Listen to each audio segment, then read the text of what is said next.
La peur, c'est la volonté de tenir l'inquiétude, l'incertitude et le doute dans une main. Mais le courage, c'est la volonté de tenir la passion dans l'autre. Vous attendez d'être sans peur pour vous lancer? Et est-ce que vous savez que c'est cette même peur qui vous rendra si délicieusement magnifique dans ce que vous faites? Parce que vous allez étudier. Vous allez rester éveillé. J'ai traversé la majorité de ma vie avec une certaine forme de peur en moi.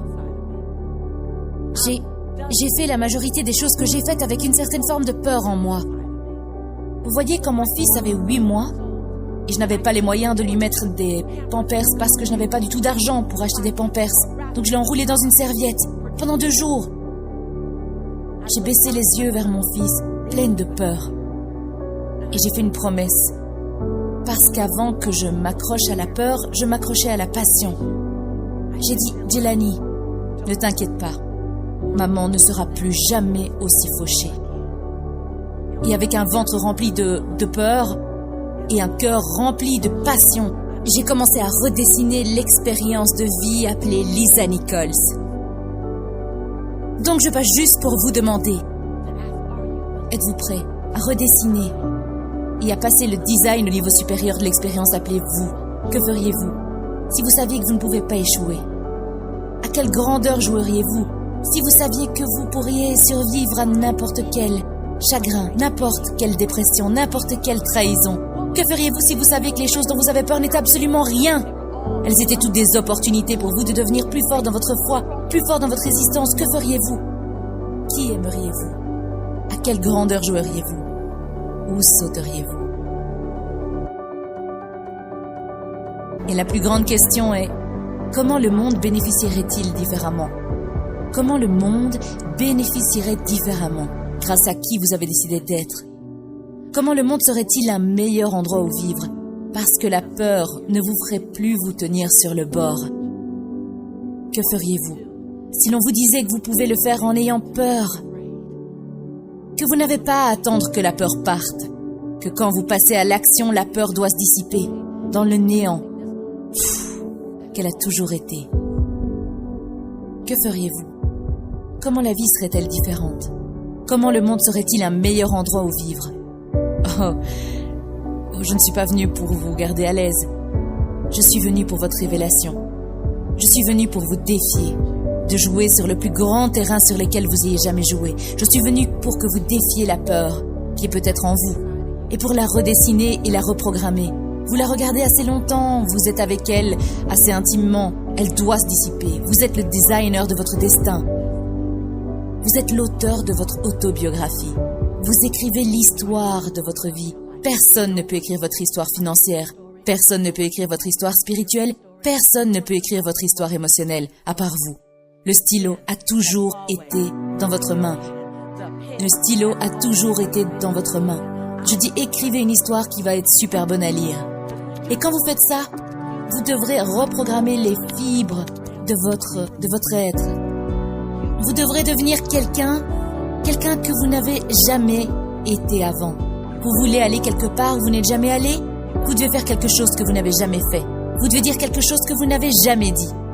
Vous devez aller dans un endroit où vous n'avez jamais été. Vous pouvez redessiner. Vous êtes votre Michelangelo. Vous êtes votre meilleure sculpture. Et vous pouvez resculpter. Et vous pouvez passer au niveau supérieur autant que vous en ayez besoin. Vous n'êtes pas condamné à cette vie de cette façon. Vous l'avez choisi. Vous l'avez choisi. Flash info. Et ce que j'adore à propos de ça, c'est que vous pouvez choisir autant que vous voulez. Vous pouvez la dessiner exactement comme vous le voulez. Vous n'êtes pas condamné à votre futur. Vous avez une opportunité dans votre futur. Que voulez-vous? Et comment le voulez-vous? Et si ça ne vous fait pas un petit peu peur, alors c'est que vous ne jouez pas assez grand. C'est supposé... Vos genoux sont supposés se cogner un petit peu. Vos dents sont supposées claquer un petit peu. Il est supposé y avoir au moins 2 papillons dans votre ventre. Au moins. Parce que sinon, vous jouez dans votre zone de confort. Et nous nous trompons sur le fait que nous sommes supposés être à l'aise 24 heures sur 24, 7 jours sur 7. Eh bien, laissez-moi vous dire quelque chose. À l'aise est l'équivalent de complaisant. Je choisirai le désagrément chaque jour, n'importe quel jour, pour faire changer les choses sur la planète. Peu m'importe d'être légèrement, modérément, significativement dérangé pour laisser mon empreinte sur cette planète. Donc je suis venu pour parler à ceux qui changent la donne et aux agents du changement qui sont prêts à confronter n'importe quelle partie de vous qui ne parle pas votre futur follement, sauvagement extraordinaire. Confrontez-la. Je suis venu pour parler aux agents du changement qui sont intéressés par l'expulsion. Dites l'expulsion. Expulsion. Et expulsion, c'est genre un mot dur, genre, il sonne comme expulsion. C'est genre, sors maintenant. Ce n'est pas comme part ou escorter plus loin. Vous dites même expulser durement, comme expulser. Je suis venu pour parler à ceux qui changent la donne, qui sont intéressés par l'expulsion. Dites expulsion. N'importe quelle peur qui ne parle pas à votre futur sauvage. Je suis juste venu pour ça. Je suis venu pour que vous la confrontiez, pour que vous soyez un petit peu furieux envers elle. Et que vous disiez, attends une minute. Je t'ai laissé conduire tout ce temps et tu es une histoire que j'ai inventée à propos du futur, qui n'existe même pas réellement. Quand vous dites j'ai peur de l'échec, vous avez juste inventé une histoire à propos du futur qui n'existe même pas réellement. Est-ce que vous comprenez? Oui, vous devez comprendre. Quand vous dites je pourrais être blessé dans la prochaine relation, vous avez inventé une histoire à propos du futur qui n'existe même pas encore. Est-ce que ça a eu du sens? Vous avez du pouvoir et n'importe quelle histoire que vous inventez est vraie pour vous. Mais elle est seulement vraie pour vous et ensuite, vous vivez cette histoire parce que vous voulez avoir raison. Vous ne voulez pas avoir tort, vous voulez avoir raison. Donc vous inventez une histoire, vous la projetez dans le futur et ensuite vous la vivez jusqu'à ce qu'elle soit vraie. Et genre, je vous l'avais dit les gars. Vous travaillez genre très dur pour rendre cette histoire vraie. Et je veux juste que vous sachiez ça. Donc je suis passée pour vous inviter à dessiner une nouvelle histoire. Je suis passée pour vous rappeler que le stylo a toujours été dans votre main. Que personne d'autre ne peut écrire votre histoire, à part vous.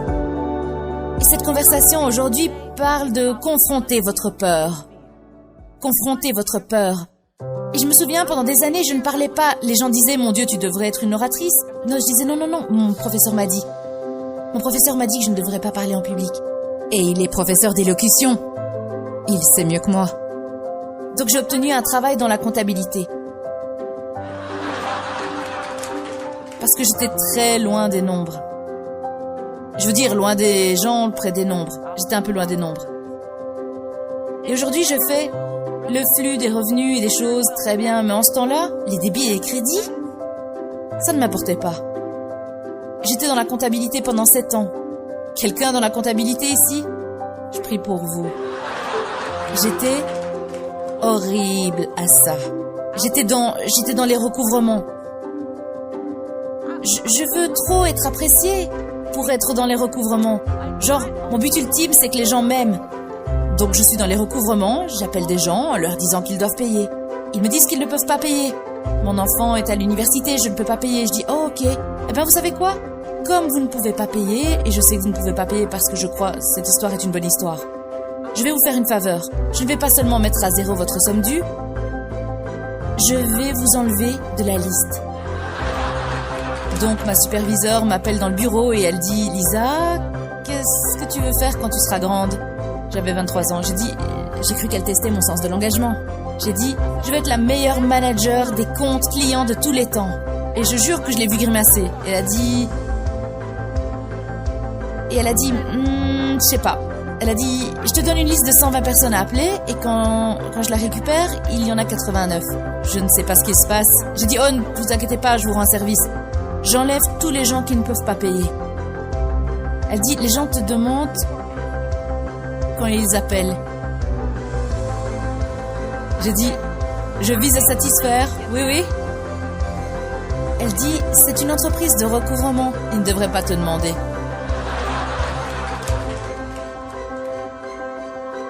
Elle a dit, je dois te libérer pour trouver ton rêve. J'ai dit, me libérer pour trouver mon rêve? Est-ce que je pointe demain ici? Est-ce que je le cherche ici? Elle a dit non. Et donc je me suis fait virer. 22 ans plus tard, je sors sur la scène devant 3300 femmes. Et cette femme, quand ma vidéo d'introduction passait, moi chez Oprah, Larry King, cette femme est au premier rang et elle pleure. Et pendant tout le temps où je parle, elle pleure. Et je dis, vous savez, je peux vous amener quelques larmes. Mais j'ai quand même pas encore commencé. Et elle pleure. Je sais pas. Donc ensuite, après ça, je signe des autographes. Environ 280 personnes dans la file. Je signe des autographes et elle pleure tout le long. Et après environ 70 autographes, je vais vers elle et je lui dis « Excusez-moi madame, vous pleurez depuis genre 2h30. Pourquoi est-ce que vous pleurez ?» Et elle dit « Parce que... il y a 22 ans, je t'ai libéré pour trouver ton rêve. Et tu l'as trouvé. » C'était la même femme qui m'avait viré. Dans cette même chose, donc regardez la peur en face. Et ensuite, tenez-vous sur le bord. Tenez la peur. N'attendez pas que la peur vous quitte. Tenez la peur dans une main et la passion dans l'autre. Et sautez.